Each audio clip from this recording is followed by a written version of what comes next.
What's going on, everyone? It's Chris at Next Gen. Today, we are doing the podcast Behind the Boost. We've got Eric here with me, and I guess the first thing that we want to talk about was World Cup. We're kind of just getting back from that about, 2 weeks ago now it's been? Yeah, about 2 weeks.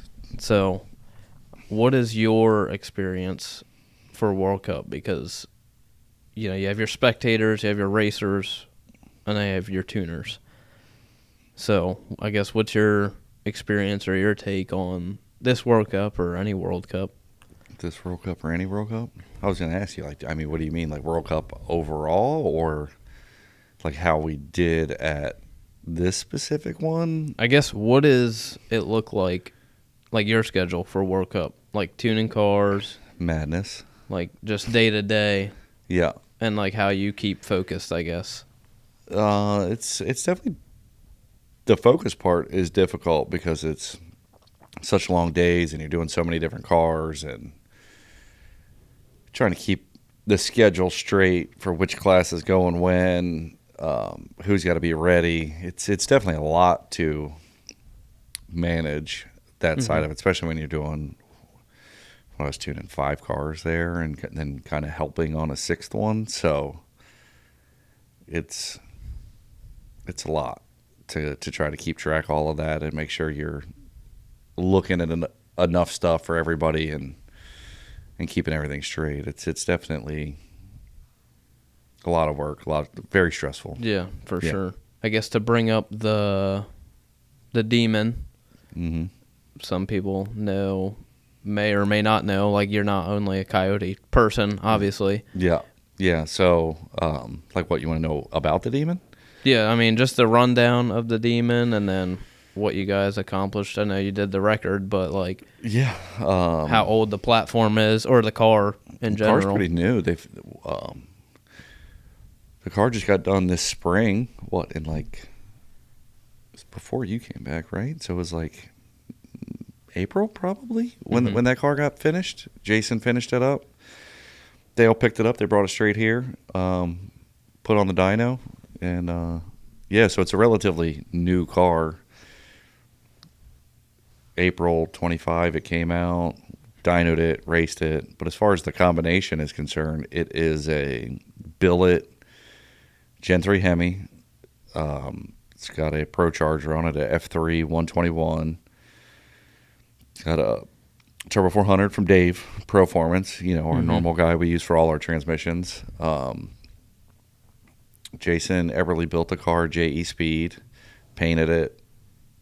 It's been a 2 or 3 year project to get that car done. But yeah, no, it's cool. It's got a FuelTech on. It's on alcohol. It's the very first Gen 3 Hemi I've ever tuned. So what I wanted to start on, you know what I mean? Yeah. Alcohol, Pro Charge, Gen 3 Hemi. It's 480 cubic inches, billet heads, billet block. So it's a real race car. There's not much. Do you think it has a 6.0 in it? I think so. Being that, or even a 5. I know 6 to 5 is it might not seem far on the clock, but real world, it's I think that Dale keeps hollering to all of us that he wants to try to go 5s in it now that he went, what did he go, 623, I think. Yeah, I think so. Which obviously 2.5 tenths to pick up at that speed is a lot. So, but I think we left a lot on the table there. We've been low 390s in the 8th mile with that car. It was set up for 8th mile. And the best I think we went there was 400 or 401 or something like that. So there's definitely some meat on the bone if we can get the gearing and the torque converter and the blower speed all right for the quarter mile. 6.0s I definitely think is on the table.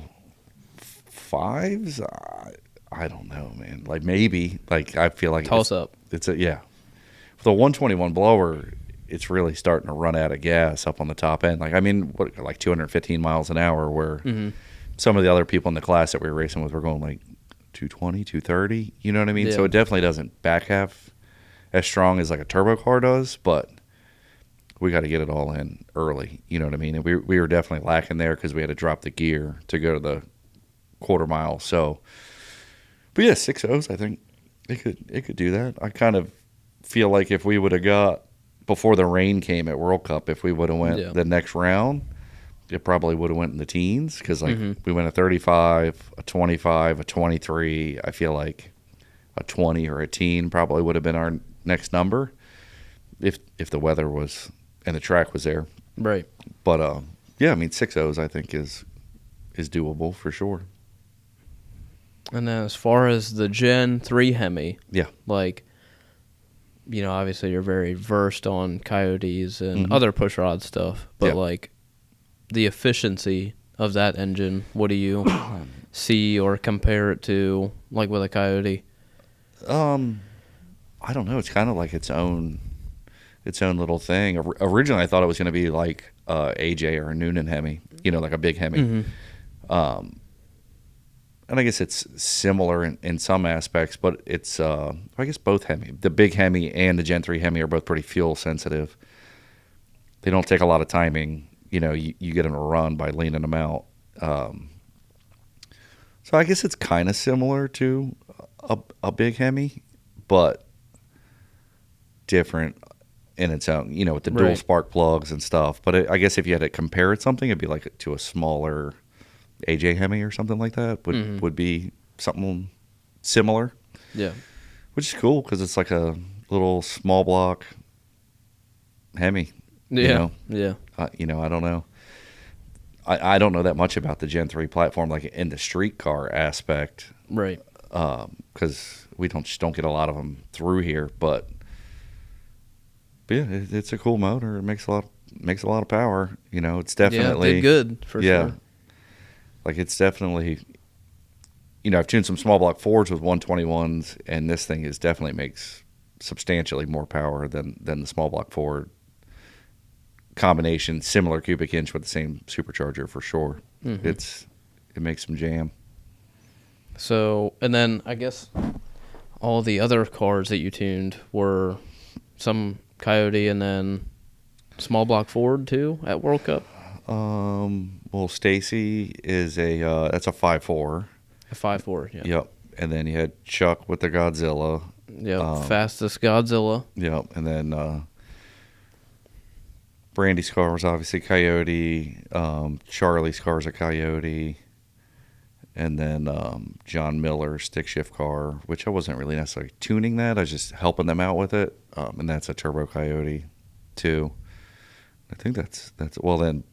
I wasn't tuning Brad's car, but I was helping Brad out a little bit. That's a small block with a Pro Charger, small block Ford.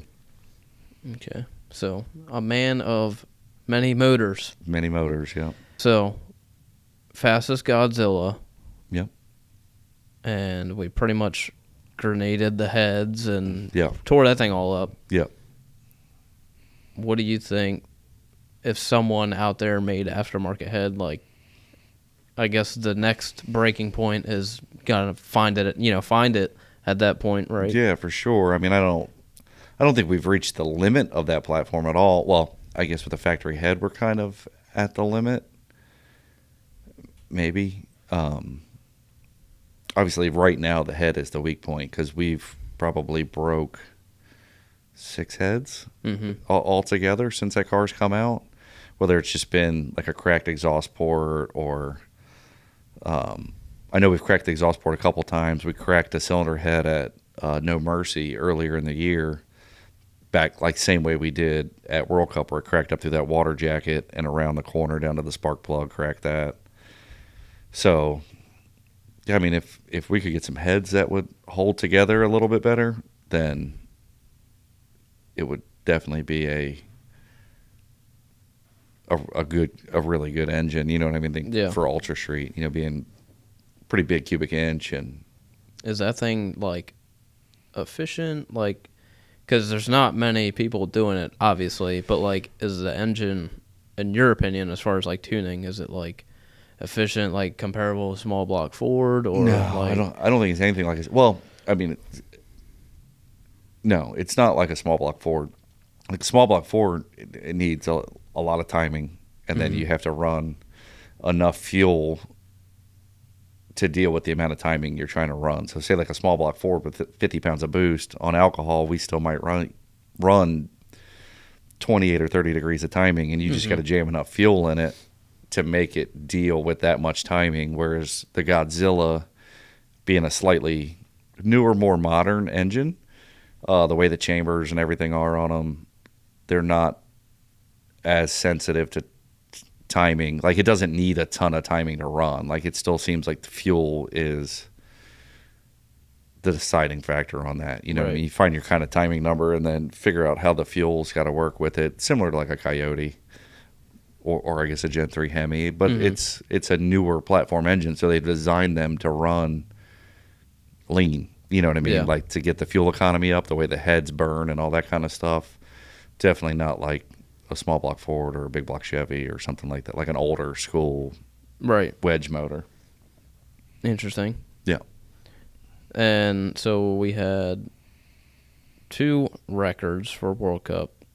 Almost the third, I think, with the ProCharger Coyote. Yeah, it's close. That's pretty impressive. So, 2 out of your, 5 or 6 that you tuned, So I guess that'll lead me to, like, how did you get into cars and racing and everything like that, all those moons ago? Many moons ago, yeah. I mean, the whole car thing, I don't know. I just got into cars probably the same way you did or anybody else.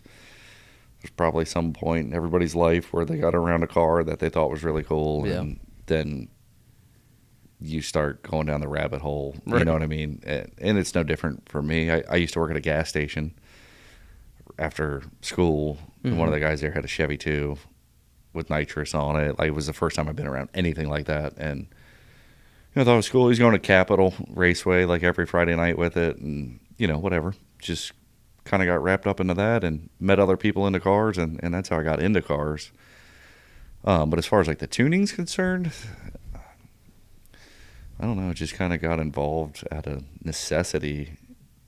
Really, somebody just was like, did somebody hand you a laptop and say, "Hey, like, figure this out"? Or I think I mostly got involved with the tuning stuff like when we started running Coyote Modified back in the day with John and Jeff, because we were testing like at that point, for people that know JPC, like old school JPC stuff, like Kevin was the tuner here. So Kevin tuned pretty much everything on the dyno. Right. And I would tinker with some friends here and there, like somebody had Big Stuff 3 or this or that, and we would mess with them at the racetrack just trying to go faster. But when we started running Coyote Modified and we're traveling around, obviously Kevin wasn't coming. I was going, like, so Kevin was helping, and then I was mostly just doing boost controller stuff and trying to figure out how to get these things to go down the racetrack, and then you just start picking up on stuff and doing a little bit more and a little bit more, yeah. So I haven't really been doing it that long, to be honest with you. Like maybe 2015, 16, basically, is when I kind of started tuning cars, So, but early in those days, it was mostly Kevin had kind of like put the had put like most of the framework together. Right. And it was like, okay, it ran on the dyno, it didn't blow up, it made whatever it made horsepower wise. Now go to the racetrack and try to make it go faster. And that's kind of where it all started from there. What is your, I guess, favorite car or engine type to tune or ECU? Well, I mean, obviously we know what ECU, but like, favorite engine to tune? Like, is there one easier or more happier than the other? I don't really have a favorite one, I don't think. Like, I mean, I think that they're all, I think the more that you can do with different engines, and you learn something about a big block Chevy or a big block Ford, like Don Burton's car or whatever, you may learn something from that can transpire to the small block Ford or an LS or, whatever. So I don't know, feel like the more versatile you can be, the more you pick up from different platforms, the more well-rounded you can be, instead of just being Right. like iTunes Coyotes only. You know what I mean? And if you give them a 4.9 Noonan, going to be Yeah, out and you're let, you know what I mean? You're not going to know anything about it. Right.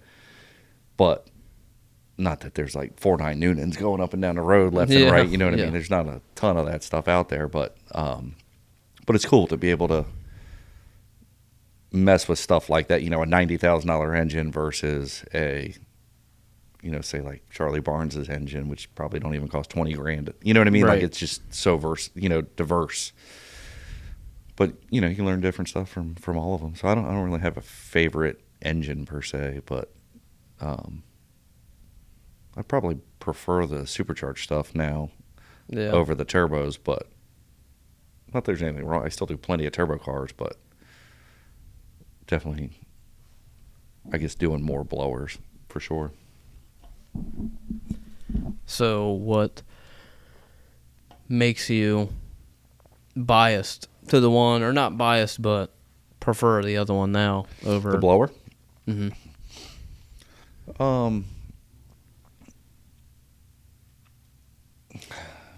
I think that you have to have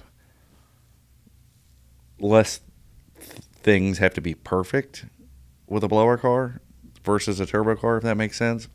Not that the car doesn't have to be well put together and Right. thought out and all that kind of stuff, but turbo cars just in general are difficult because the boost is variable on the two-step. You know, maybe you make 20 or 25 pounds or 15 pounds, you know, whatever you want to make on the two-step, and then your boost ramp, your converter pressure, just all back pressure. There's so many different aspects to a turbo car. Whereas a blower car, you just floor it. You know what I mean? Yeah. And it makes the boost that it makes, and it's very mechanical. Right. Instead of having to deal with, like I said, back pressure and floating valves and, All you know, those because other a lot of the variables. turbo stuff I end up doing is all like class cars or like very limited turbos. You know what I Right. mean? So you're trying to get the most out of them. Yeah, you're trying to get everything out of it that you can. Yeah. You know, like Charlie's car with that one little T476. You know what I mean? Like, that thing would make 80 pounds of back pressure. Facebook and YouTube will tell you that it's a piece of shit and it's never going to run, but like we went 480s in it. You know what I mean? Or 760s in the quarter, but it wasn't ideal by any stretch of imagination. But you're trying to like find every little thing you can out of these little tiny turbos, which is definitely more complicated than the blower stuff. Yeah. And they're getting, I mean, both of them are getting more advanced now, like with the new precision, the next gen, and Yeah. everybody, you know, competing against each other to make well, the best product. Yeah, once somebody comes out with something new, then, you know, if people want to keep selling turbos, then they got to come out with something new, or superchargers, or whatever the case may be. You know, but there's a lot more technology out there, and there's a lot more, you know, information. You get a lot more data, faster data with these newer ECUs, and you can just learn so much more, so much faster than we could, you know, 15 years ago, when the only thing you had was a Big Stuff 3 and a race pack. You know, it's a lot different now than it was back then. So where do you think racing's going towards, I guess? Like, I don't know if you are, you know, more in the street environment. Obviously, you know, you're in FuelTech. Like, that's Right. what you do now, more race car stuff. But Yep. I guess as far as the race car scene goes, like, where do you think everything's headed? Like, It's a good question. I don't in know. the grand scheme of things. Obviously, everybody's getting faster. Oh yeah, you like know.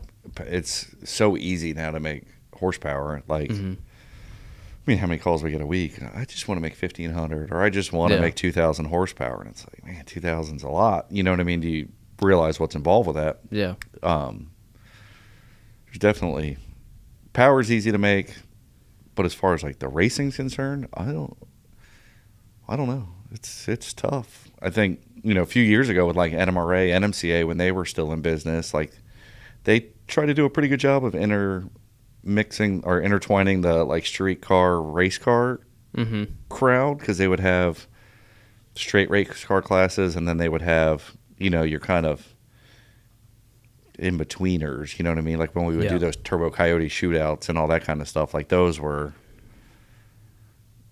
race cars, I guess. You know what I Right. mean? But with street stuff on them. But yeah, I don't know. Like the pro mod stuff's taken off huge. That gets a huge following now. You know what I mean? But that's not obtainable for 99% of the people Right. out there. And then you have people going for, you have these crazy fast cars, but like you don't know what's takes to do it behind the scenes, or Yeah. how many spares of this you need, or Yeah. how many spares of that, what you do between literally every single pass. Yeah.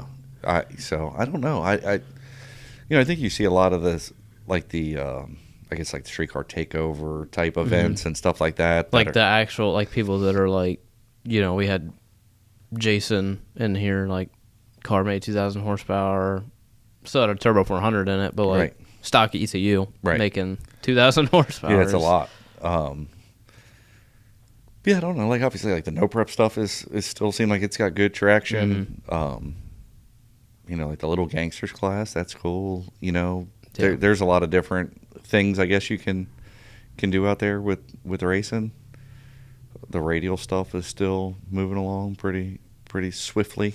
Obviously, that's mostly what I'm doing, like the lights Right. out, no mercy, U.S. Street, events like that. But yeah, I mean, I think racing's in a decent spot right now, and there's still some progression and stuff like that. I think the hard part is trying to get the street car guys that ultimately want to get more serious about racing into a more organized like race car setting. Yeah. You know what I mean? They don't want to call it a race car yet. Yeah, like there's like this weird limbo, I guess, that you can be between the two, because like you got some of these cars like that Jason Weber that we just built, twin Right. 76 75s, blah blah blah. Well, you can't race that anywhere unless it's like FL2K or some kind of deal like that. So if you're like, oh well, if you want to get into a heads up racing class, well now you got to run one of those turbos. And then I think a lot of people are like, what do you mean? Like, I'm not going to run a single 76 and go slower or whatever.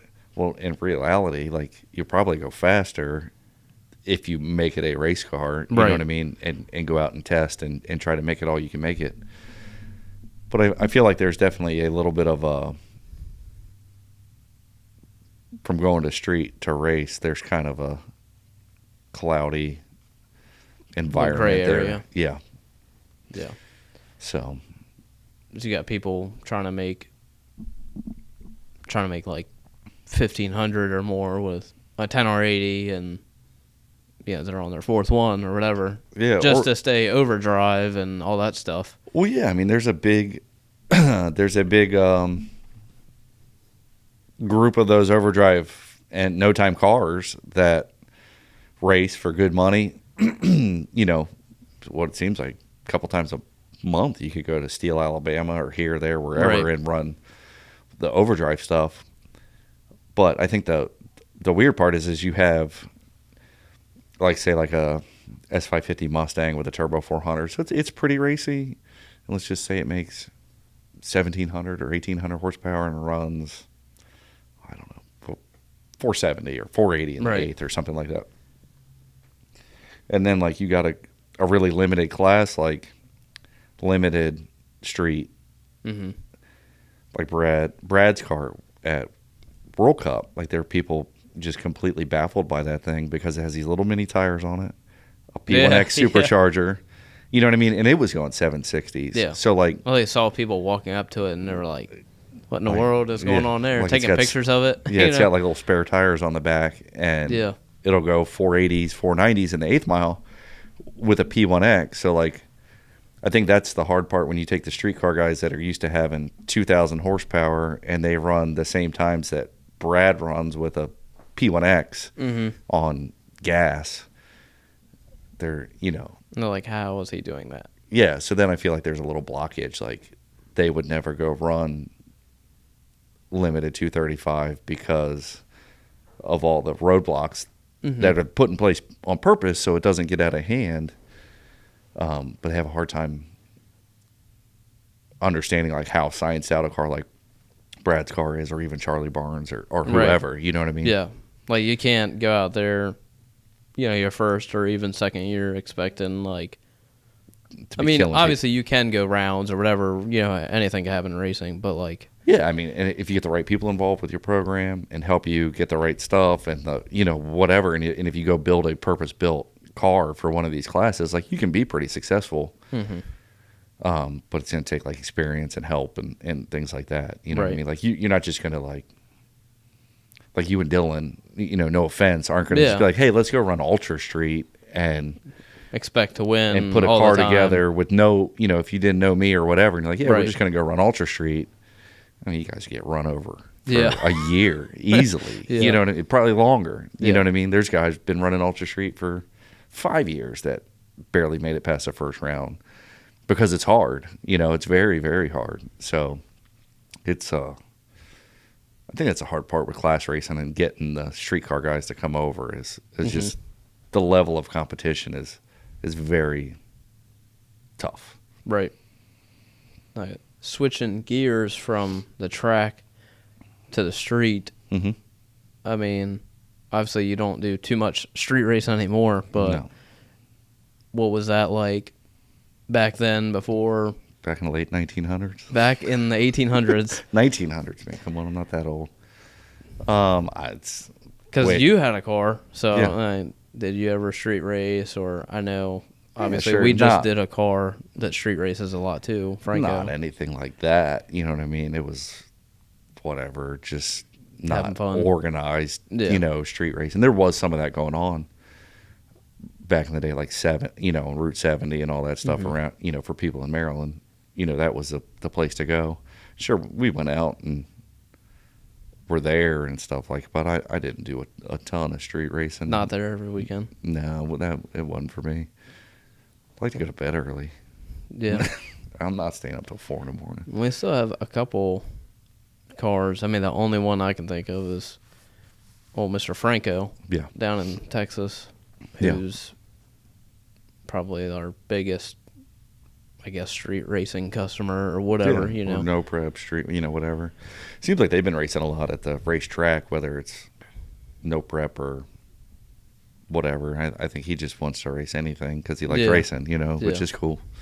But yeah, never huge into the street racing scene, or the no prep stuff for that matter. Not because I got a problem with it. I just haven't really gotten into it. Yeah, I'm busy with the other stuff, so it's hard to be at the racetrack. So how does no prep stuff work with like our FuelTech here? Like, what is obviously we know traction control is like an advantage, but like on top of that, over your stock ECU, because obviously there's a lot of guys with late models and stuff like that still have stock ECUs, but they're like doing a lot of no prep stuff and going down that route. I think that, if you're saying like stock ECU versus an aftermarket ECU, what would be the upsides like into a no prep whatever environment? Well, I think it would be the fact that you get a real data logger. You're not trying to like RTD to your phone or something, right. You know what I mean? And you get a real data logger is probably the biggest thing, because the more sensors you put in, whether shock sensors or drive shaft speed or whatever, just being able to go back after a pass and look at what everything's doing so that you can start determining where you have a problem or the starting of a problem. I'm not talking about like your engine's going to blow up type problem, right. But like whether it be you got shock sensors and you're like, my shock stops moving at this point and it keeps spinning, like all of those type of things, just having all of that on a screen in front of you and starting to put all the pieces together, that's probably honestly the one of the bigger advantages. I mean, as well as being able to have control of everything, whether it be time-based or gear-based or whatever. So if you got to pull power out or put power in or reduce power on a gear change or whatever it is, to be able to manipulate those particular circumstances is huge. So what is your favorite thing about FuelTech? Because, I mean, that's all we pretty much boast around here. Yeah. So I guess in your eyes, as you're tuning, you're in there, every day or whatnot. Yeah, I think a couple things I like about the FuelTech is just the way that they've laid out the software makes it very user friendly. I'm extremely comfortable with it, so that's one of my biggest things. Is like when you go to the track and you're doing 4 or 5 cars, if they're all on the same software, obviously it makes your life a little bit easier to be able to like focus on one.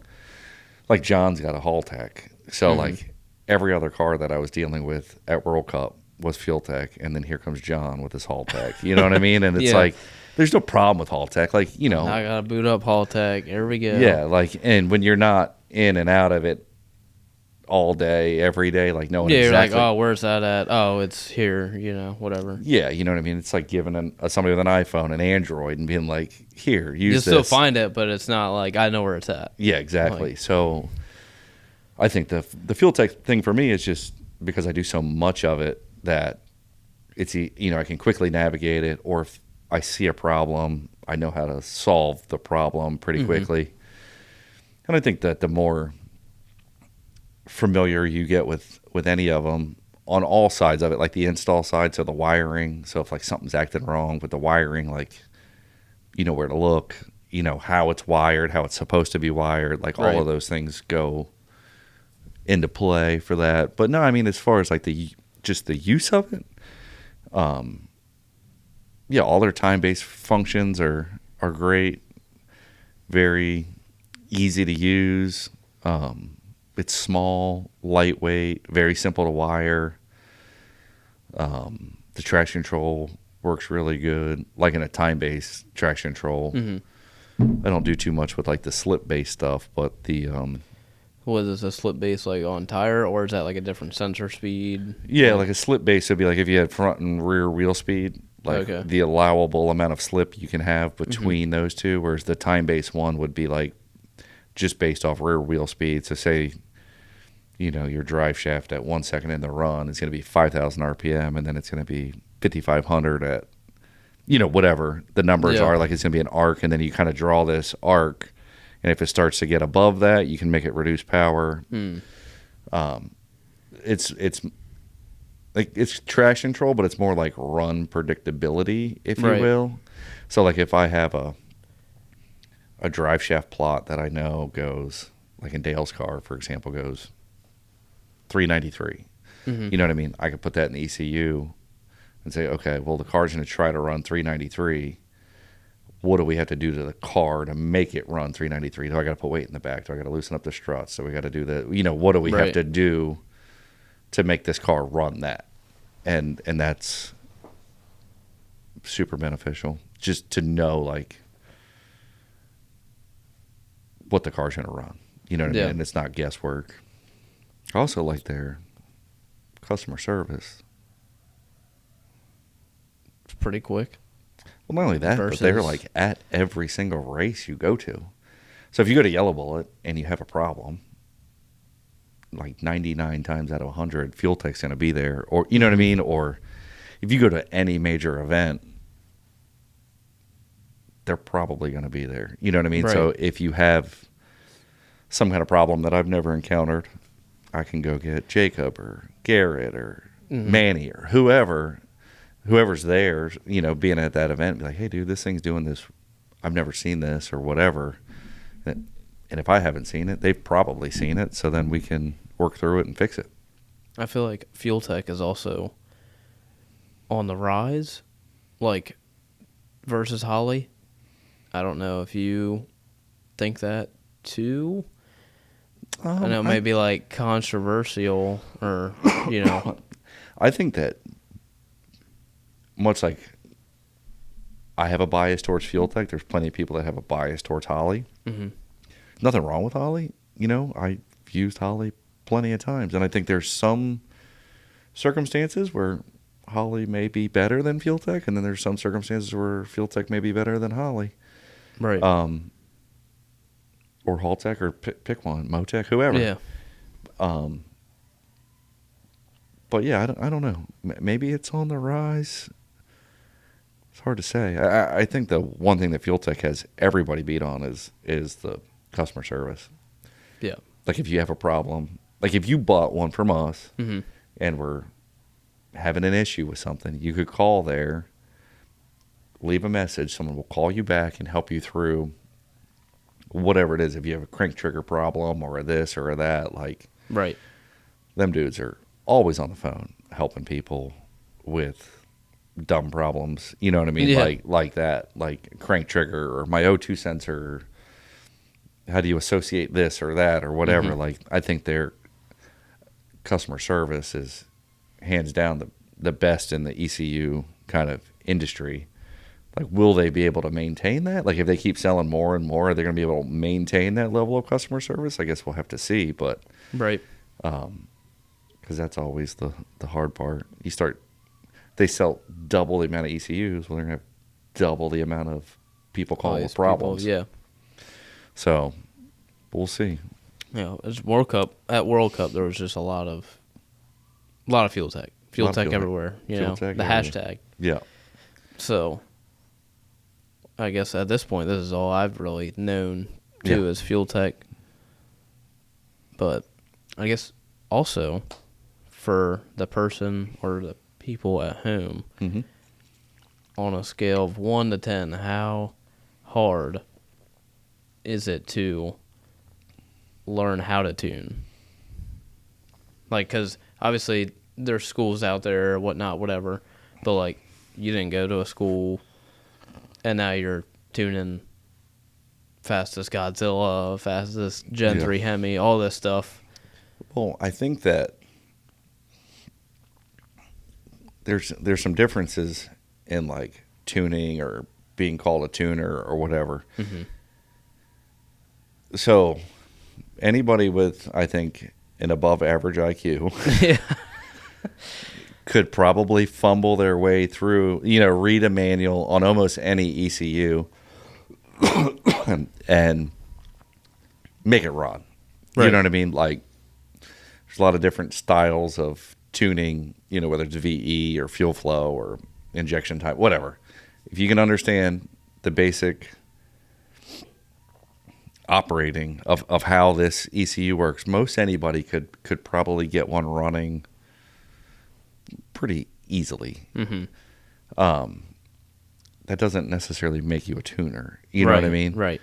The same thing goes that if you took a whatever, we put a, like when Dylan put the FuelTech on his Honda, Mm-hmm. Nick was, I kind of got them here. This thing starts and runs. Yeah, here's your platform, Go foundation. figure it out. Yeah. We put kind of a like map in there that I know this isn't going to blow up. So here you guys go, figure it out. And they did a pretty good job of that, but they were doing it, I guess we'll say kind of reactive, right? So like they go out and make a little rip on the street, and then the Y band says it's rich or Right. it's lean, and then they add or subtract fuel to try to get the air fuel to reach its target, whatever target it is. There's nothing wrong with that. That's all well and good. But the difference, I think, between like tuning and being a tuner, like a tuner kind of ends up knowing how much fuel the motor should have. Right. So like when you can do your base map on the platform that you're good at, or maybe even you're not that good at it, and know, well, okay, I think this thing's going to make 1,000 horsepower at this RPM and this boost. You could do like a math. Isn't there like an equation or And something then you can do? Then they whip out their calculator and, okay, I need this much fuel here, and then I need this, and then now you got something pretty close. You Right. know what I mean? Like, Well, at this even- point, like doing one of these, like I wouldn't be scared to like literally put it on the racetrack and then go make a pass. Right. Just because I've done so many of them, like we might make a short pass, you know what I mean? But Yeah. like we're gonna spool it up, Shut it down early. and then, okay, yep, everything looks good, and then go from there. So, but back to your original question, like how hard is it for someone to learn how to do that? I think all that comes with experience, because there's no book, you know what I mean? You ain't gonna get on Wikipedia and be like, how This much is what you fuel gotta does do. my Turbo Yeah. Coyote need at 7,800 RPM with Chat 40 pounds GPT, yeah, you know. maybe Chat GPT. That would be a good video. Yeah. Can to Chat GPT tune my car and just see what it says. It might. Will it go or will it blow? You know.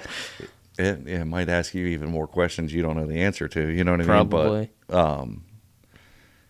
But yeah, I think that's the kind of the difference in someone that can tune and someone that's a tuner. You know what I mean? Yeah, because even at World Cup, like you guys were every time pulling up into the station lanes, getting on what was that app you have to check your app? Check all the parameters. Yeah. And then is there ever a time that you're like, okay, the error's this or this is going on, so let's change this? Yeah, all the time. Game time decision. Well, I think when you have a car, say like Dale's car, for example, like I said, Dale's car is really sensitive to fuel. Mm-hmm. So as the air gets worse, the fuel requirement goes down. You know what I mean? So it needs to run less fuel. So if you were, going from 0 DA to 1,000-foot DA, right, you could run the 0-foot DA tune-up in 1,000-foot. It'll just go slow. You know what I mean? Not like it's going to burn up or blow up or anything like that. It'll just go slow. But if I have enough fuel in it for 1,000 DA and it drops to minus 200, man, I don't know if it's going to make it the whole way. You know what I mean? It might. It depends on how hot you got it. You know what I mean? So, but yeah, you got to stay up on all that because, a lot of people. World Cup's kind of a good example for it. You see a lot of people like, oh, the air's good, I'm going to turn it up. And it's like, no. You don't want to turn it up. Yeah, you're just getting closer to that. Or you're going to push it over the edge. You know what I mean? So if you got your turned up tune and that you're running in 1,500 foot of DA or 70 water grains or whatever, barometric pressure, whatever these circumstances are, this is your turned up tune. And then all of a sudden you go, no, it's only 15 water grains and negative 500 foot and the Barrow's 30.3. A, it's going to spin the tires, or B, the heads are going nuclear. You know what I mean? So, but it depends on, Chucks? Yeah. No. Yeah. So, yeah, but, as you get something really kind of dialed, you start to make notes of how much fuel do I need for these conditions or those conditions, or you just know it in your head. Ideally, you're writing it down because you can't remember everything. But weather plays a big role. We record the weather information in every single data log. You know what I mean? Track temps, all that. Yeah, track temps not so much. I don't necessarily write that down to go back. But the weather, well, for this sure. thing can log it, right? Yeah, if you have a sensor for it, yeah. Yeah. You could do track temp or tire temp, all that kind of stuff. The weather's probably your biggest factor as far as harnessing, the power, not nuking something. You know what I mean? Unscheduled disassembly. Yeah. So, yeah, gotta keep track of the weather for sure. Another World Cup talking point with a lot of people was, even though this year there was a lot of wrecks. And there was a lot of carnage this year. Yeah. No matter who you're pointing fingers at, what do you think the biggest problem is, with the imports, or because everybody harps on those guys? Yeah, and I don't even know that it's it's the imports per se. I hate to be point at single out it's the front wheel drive Hondas, they're the problem, because I don't this year I don't think that was the case. This year was just everybody was yeah, it was just a rough year overall. Well, not only that, but the weather shortened everything down. You know what I mean? With the rain, and which is unfortunate. Unfortunately we can't do anything about the weather. That's just the hand that you're dealt. But as far as the wrecks and the blowups, I don't know, man. I think a lot of people look at an event like that. Right, you go there. Have you been to World Cup before this year, or spent the whole week, the whole time there? Yeah. So you get in front of all these people. The stands are packed. There's people everywhere. You know what I mean? Like, so you want to do good, right? Like, yeah. I want to, I ain't trying to get gapped in front of 25,000 people Yeah. or whatever. And then so you want to do well. The pressure's on. There's all these people. You don't want to look like a bozo. Yeah. But then you ultimately end up looking like a bozo because Yeah. you turned it up or you did this, or maybe you're not used to racing in those conditions. You know what I Right. mean? Like, I don't know. I don't know what makes. Well, there's not much quarter mile racing left in the world either. You know what I mean? So when you go out, you're just, I'm going out there for a reason. Yeah, and I feel like that race is such a it's almost like survival of the fittest. You know what I mean? Like, we don't need to go make full pulls every run. Every qualifying pass. Or, you know, it's like, take Dale, for example. He doesn't have a ton of seat time in that car because it's new. Mm-hmm. Like, he's doing a great job driving it and everything like that. But, like, I told him, like, Q1, I was like, if anything feels weird, dude, just abort mission. Like, let's figure out what's going on. Like, just. We got all these days left. Yeah, we got, it's Thursday. We got to make it till Sunday. So if anything's weird, just like kill it, shoot, whatever you got to do. Obviously, nobody wants anybody to wreck their car or anything like that. Right. But more so, like, I don't want to have the whole engine disassembled on day one either. Yeah. You know what I mean? So, okay. So, like, great example is first round, we had to tighten the converter up to go quarter mile. So when the thing clicked into high gear, it pulled down harder than it normally does when we run 8th mile. So it felt weird to him. So he immediately got out the gas. Like, he didn't even get to the 8th mile. And we were like, run it to the 8th. Well, when it shifted into 3rd and it pulled the motor down a little bit harder, he was immediately out the gas, coasted down. I'm like, dude, what happened? Why'd you leave? It felt weird. And then you look, okay, pull the motor down an extra 250 or 300 RPM. Like, he's like, yeah, it didn't feel like it normally does. I'm like, okay, no harm, no foul, dude. We got 4 more qualifiers. Right. You know what I mean? So once we determined that that's how it is, you know what I mean? And then we probably had the tune up a little soft too. So it's like, okay, it's going to pull down harder. It's going to feel a little bit different than it normally does. Then it's like, okay, well, let's go to 800 foot or let's go 900 foot and look at it. And then let's be calculated about how we're going to do this. You've never been to the quarter mile in a car this fast. So, like, let's take our time getting there. Right. And, I mean, other than a couple push rods, like, we didn't tear nothing up.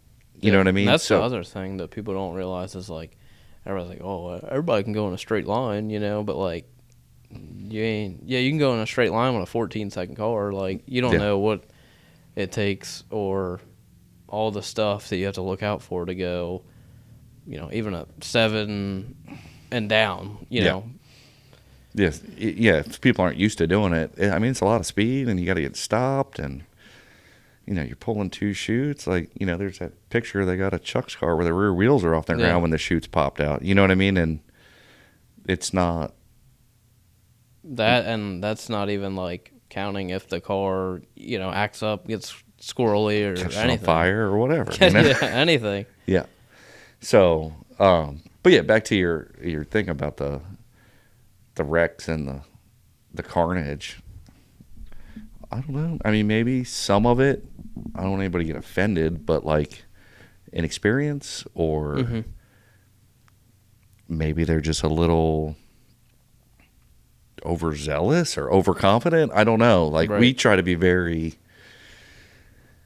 calculated, you know what I mean, about what we do. And then, like I tell guys all the time, like, there's no sense in running it all the way back there if we can't make it run up front the way that we need it to or want it to. You know what I mean? So, like Charlie's car, if we can't, when he was running Wild Street, like, if we can't go low 470s or high 460s, why even run it out the back? So if we're going to test it with the quarter mile setup, we're just going to go to the 8th mile. 8th mile, we're going to work on the 60-foot 330 and the 8th mile. And if we got to change the stator, which we changed like 3 different converters in his car. You know what I mean? It's like a pit stop under there. Yeah, changing gears, changing this, changing whatever we need to do to get the results we're looking for at the early portion of the track so that the back of the track will come together. But if you think you're going to, like, pick up all this extra numbers out the back, and that's how you're going to try to compensate for your lack of front half. Yeah. That's how you're going to burn your shit up. You know what I mean? And it's going to be broken. Yeah. Because it's very hard to pick up numbers from the eighth mile to the quarter, but it's very easy to pick up numbers from the starting line to 330 feet. Or not easy, but it's, those numbers translate to more. Right, yeah. The further you go. So that's what most people need to work on, like John Miller, dude. Like, he's ready to run that thing like every pat. I'm like, dude, let's just work on the eighth mile. You know, we need to go 480 in this thing, or 470, or whatever we need to run. Just save the gas, save the ice, save all the problems that could happen for the last 600 feet until we get the first 660 where we think it needs to be. Right. And then we can work on going out the back. And I don't know how many people take that approach. Maybe they don't, and they just go for it, you know. And that's cool, but just hopefully you don't crash into any one of my people. Yeah. You know, like that's the scariest thing about it all is, man, it's one of these guys. You know, when you're seeing that many wrecks and like, yeah, like who's next?